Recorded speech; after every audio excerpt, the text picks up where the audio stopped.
name's Mike Rowe, and this is my job. I explore the country looking for people who aren't afraid to get dirty. With all that protein, I probably got the squirts. This isn't sawdust, it's toilet paper. Hard-working men and women who earn an honest living. But the first published mention of fossils at the site wasn't until 1875. In the early 1900s, paleontologists in search of bones removed asphalt from the seeps, forming pits.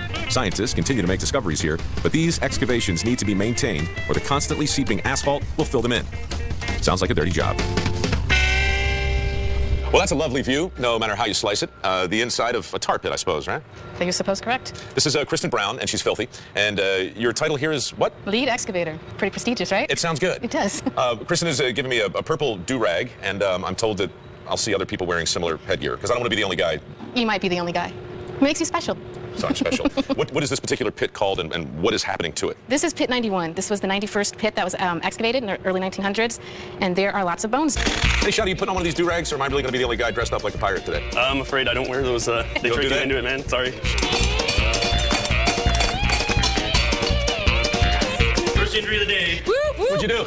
I hit my head with a hammer. Oh, it's a standard thing. Is that a fossil, or is it a piece of wood? Feels like a rock. Why are you such a pessimist all the I'm time? not a pessimist. Look, that's a major You know what find. that's part of the sternum of a mastodon. That's awesome. That's cool. a really small mastodon. Coming up. So some of these spots, there's so much of it, it's just easier to use your hands. Really? Yeah, there you go. When the risk is getting dirty, the reward can be getting clean. Like it at tar pits. And later, you got a special name for this truck? I call it a dead truck. The dead truck. A truck that gives new meaning to the term meat wagon. This is exactly the kind of truck you don't want to be behind. You're going down the highway.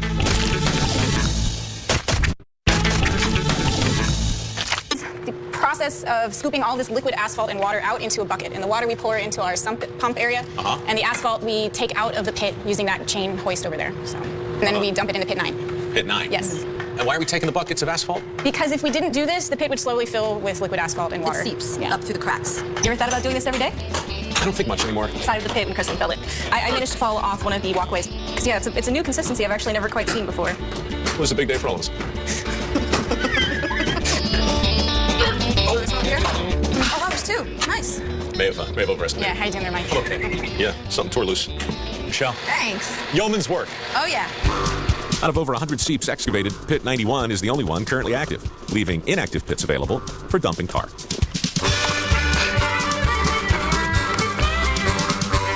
Those look like sticks, but I think those are feathers. There's 2 more crows over there. There's 3 more over there. There's another squirrel over there. I'm lifting him straight up. Oh, ew. That's a putrefied squirrel. Oh, he's just completely dissolved.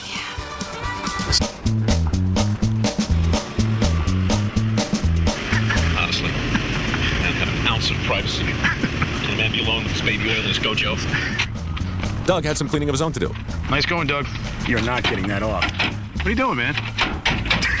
You're great. There's a 250-year backlog of cleaning and categorizing. This is more what I had in mind. This is the Page Museum, the prep area for it, I think. It's the saber-toothed cat, not saber-toothed tiger. These are lots of different dead things. That's the ground sloth, short-faced bear, patriotic, short-faced bear. Hey, Mike, welcome to the Fishbowl. This would be Shelley. Hello, Shelley. How are you? I'm good. Great. Came to see our mammoth. Here in the lab, we also do all of the Pit 91 cleaning. Specimens that are in nice gooey tarry matrix. What does matrix mean? Matrix, if you had a glass of water and you dropped a rock in the glass, the water would be the matrix for the rock. It's what surrounds something. Could I have a lab coat? Yeah, Everybody we'll put else you to has work. one. This is my matrix. Well, if we poured a bucket of tar over your head, that would be your That's matrix. What we're about to get into is opening another one of the... Or anything truly dramatic like that.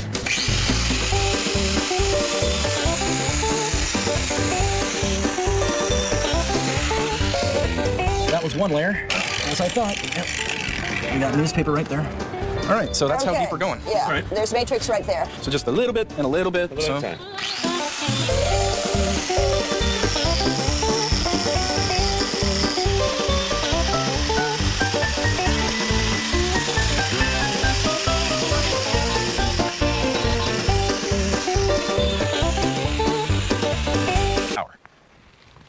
Moo.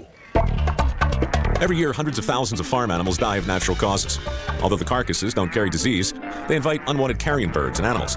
So most farmers have them hauled away. Fortunately, they can be completely recycled. Anyway, it's a beautiful day here on North Wind Farm, and from the smell in the air, the wind is blowing From the north, I think. Lupe, how are you? Oh, pretty good, Mike. Lupe Gonzalez drives the, do you have a special name for this truck? Yeah, I call it a dead truck. The dead truck. This one been dead for like 4 days. Fast. Oh, just maggots, right? Yes. You ever forget to close the gate? Sometimes, yes. This is exactly the kind of truck you don't want to be behind. You're going down the highway. Chris? Mike, Chris, how you doing? Glad you can make it. It's an honor and a privilege. My privilege. Thank you very much. Who's that and what's he doing? Well, we're getting ready to skin it. We have to dispose of these animals now. We've brought them in, and they need to be recycled. The first order of business is to take the hide off, which is leather. It goes into leather eventually, and we got to get that off, and it's worth some money. How long you had the business? Well, I'm third generation. I've been up here since 1988, and this all my whole life. It's all I've ever done. Your dad and your My granddad? grandfather started back in 1919, and we're looking at a fourth generation now. I called everybody looking for... Gas in there. Right. So you'll be eating good stuff, man. What? You wear leather belts, right? Leather shoes? Leather coat, right? Okay, then. Don't look at me. I'm wearing Weber. Uh-oh. Not bad. You're doing real good. That's it. Keep that positive feedback coming, Chris. Just cows? Lupe was saying horses, too? Yeah, we pick up horses and llamas, pigs. Okay. It's gonna be a heck of a thing. You got little kids in the room, you got a weak stomach. I just feel like after all we've been through all these years, I gotta tell you, I would never encourage you not to watch the show. I'm just saying right now, if you choose to look away or leave the room, nobody would blame you. Least of all me. All right? There it is. A disclaimer. Is it gonna be very loud? Yeah, it's pretty loud. That one. The one. North State also recycles truckloads of discarded meat from slaughterhouses, butcher shops, even restaurants. That's ice cream. That's the good stuff. That makes it nice, clear, clean fat. That's virgin stuff. See, it's never been rendered or touched, so. And that's what we're looking to make? That's virgin fat? We're graded on freshness. The fresher the product, the more it's worth. Oh, dear. Do the job. There we go. But tonight, this will be all gone. It'll take hours for all this to get processed? Yeah. If you come back tomorrow morning, this will be empty. Oh, yeah. You know what? Why don't we just meet here for breakfast? There we go. Around 6. We'll have a nice buffet. Whatever you want, pick what you want. I'll have the meat omelet.